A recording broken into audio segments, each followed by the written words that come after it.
안녕하십니까, 우짜입니다. 이번 이야기는 시리아 아사드 정권 붕괴 재구성 2편입니다. 들어가기 앞서 구독과 회원가입 감사합니다. 그럼 보시죠. 1편에서 아사드 정권 붕괴의 원인이 미국의 제재와 시리아 쿠르드의 존재라고 말씀드린 것처럼 아사드군 자체가 크게 약화되어 있던 가운데 아사드는 HTS의 초기 진격이 놀라울 정도로 빨랐지만 자신의 뒤에 러시아가 있다는 믿음 하에 HTS의 진군이 조만간 중단될 것으로 확신했습니다. 게다가 러시아의 경우 아사드가 요청할 때마다 가능한 한 많은 지원을 제공하기도 했고요. 참고로 아사드는 자신의 약한 모습이나 외부, 즉 외세에 의존하고 있다는 모습을 보여주고 싶어 하지 않았습니다. 따라서 시리아 내전을 계속해서 지켜보지 않았던 대부분의 사람들의 경우 러시아와 이란에 대한 아사드의 과도한 의존을 시리아 내 아사드 반대 세력과 테러리스트들이 가장 많이 지적 및 비판했으며 시리아 국민들이 아사드 정권을 불신하게 만드는데 아사드 반대 세력과 테러리스트의 끊임없이 주장한 외세 의존이 가장 크게 먹혔다는 걸 잘 모릅니다.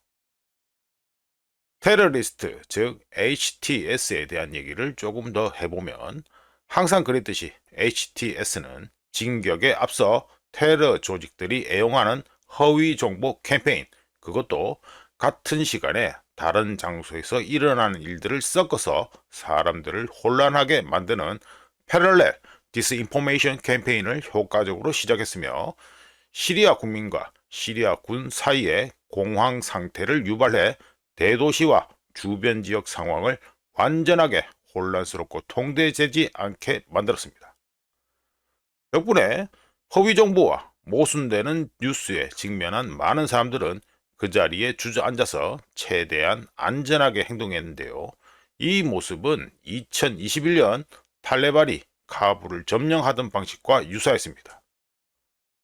또한 아사드의 경우 자신에게 충성한다고 생각했던 시리아 군인들, 특히 지휘관들이 HTS가 약속한 뇌물에 HTS와 전투를 벌이지 말라고 했고 많은 부족과 종파들 역시 아사드에게 다른 접근 방식을 요구했습니다. 덕분에 테러리스트, 즉 HTS는 별다른 전투 없이 그야말로 빛의 속도로 이상한 진군을 했고 2024년 12월 8일 모스크바와 테헤란은 아사드 정권을 버리기로 결정합니다. 왜냐하면 아사드에게 충성하고 전투를 치러야 하는 아사드 군이 싸우지 않는 상태에서 러시아와 이란이 대신 나와서 싸워줄 이유는 없었기 때문이었죠. 아사드 정권 붕괴에 대한 대략적인 과정을 얘기했기 때문에 이번에는 시리아와 관련된 플레이어들에 대한 얘기를 해보겠습니다. 먼저 시리아 쿠르드족 역시 중동 지역 사람들이 가진 전형적인 원칙, 공동의 적에 맞서기 위해서는 누구와도 연합할 가치가 있다라는 원칙을 가지고 있었으며 터키와 터키가 백업하는 HTS에 맞서기 위해 시리아 쿠르드족은 아사드 정권과 적대적 공생관계를 맺고 있었습니다.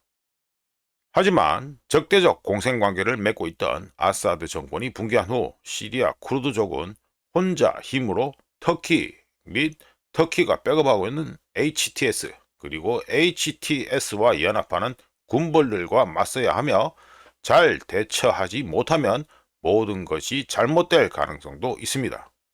따라서 우짜가 보기에 시리아 쿠르드를 뒤에서 봐주고 있는 미국이 어떤 식으로든 개입할 것으로 예상되며 혹시라도 미국이 개입하지 않을 경우 시리아 쿠르드의 미래는 급속도로 암울해질 것이라고 예상해 봅니다. 아사드 정권 붕괴 이벤트에서 가장 큰 패자로 지목되고 있는 이란은 쉽지 않은 상황에 놓이게 되었으며 레바논, 즉 헤즈볼라는 더 약화될 것으로 충분히 예상됩니다. 우크라이나전, 보다 정확하게는 나토와 대리전을 치르고 있는 러시아는 끊으려고 했지만 끊지 못했던 아사드와의 질긴 인연을 아사드 정권 붕괴를 통해 본의 아니게 끊게 되었습니다. 2024년 12월 아사드 정권 붕괴 이벤트에서 모스크바는 가장 실용적인 결정을 내렸다고 평가할 수 있는데요. 러시아는 시리아에서의 자신의 이익이 얼마나 되는지를 계산한 후 아사드 정권을 보호할 필요가 없다는 결론을 내렸으며, 개입할 필요가 없는 상황이 벌어지자, 즉 아사드군이 전투를 하지 않자 개입을 하지 않았습니다.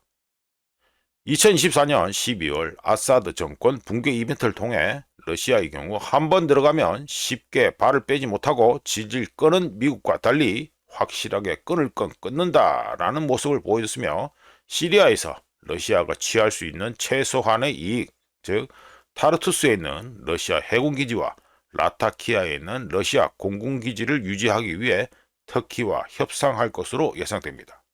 물론 2024년 12월 10일 현재 기준으로 말이죠. 러시아에 대한 얘기를 조금 더 해보면, 러시아는 시리아에서 여러 가지 이점을 얻었는데요. 첫 번째, 러시아 국내가 아닌 국외에서 테러리스트들을 상대로 독특한 군사 경험을 얻었습니다. 두 번째, 2014년까지 존재감이 없었던 중동 지역에서 영향력 있는 플레이어가 되었습니다.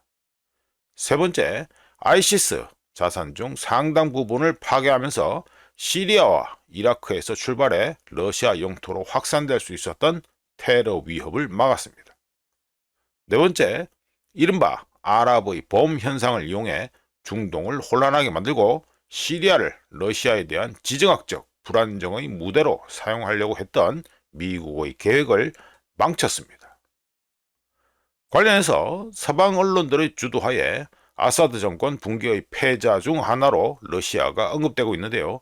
앞에서 말씀드렸다시피 한 번 들어가면 쉽게 발을 빼지 못하고 질질 끄는 미국과 달리 러시아는 스스로 싸우지 않는 자를 위해 싸울 필요가 없다는 분명한 자세를 보였으며, 준비되고 대화할 자격이 있는 자와는 대화하겠다는 실용적인 자세를 보여줬습니다.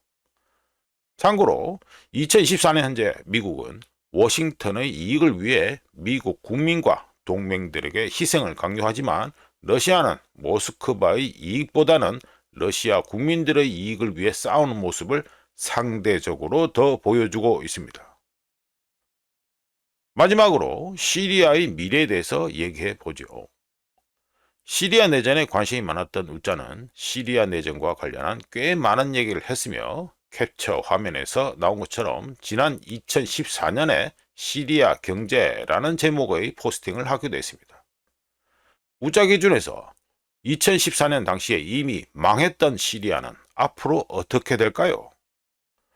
우자가 보기에 시리아의 현재 상황은 완전한 붕괴를 코앞에 두고 있다라고 표현해도 전혀 과하지 않습니다. 아사드 정권과 아사드 정권을 백업하던 러시아와 이란이 없는 상태에서 시리아라는 국가의 예산은 어떻게 될까요? 시리아 내전을 계기로 큰 사업이 된 유럽 수출용 합성 약물 생산을 더 늘려야 할까요? 아사드 정권, 즉 공공행정 경험이 있는 정부 하에서도 시리아라는 국가는 경제적으로 붕괴하고 있었는데, 자칭 반군은 시리아 경제를 위해서 무엇을 할 수 있을까요? SNA, 시리아 국민군과 HTS는 SDF, 시리아 쿠르드와 미국이 석유 및 가스전을 계속해서 유지 및 펌프질하도록 허용할까요?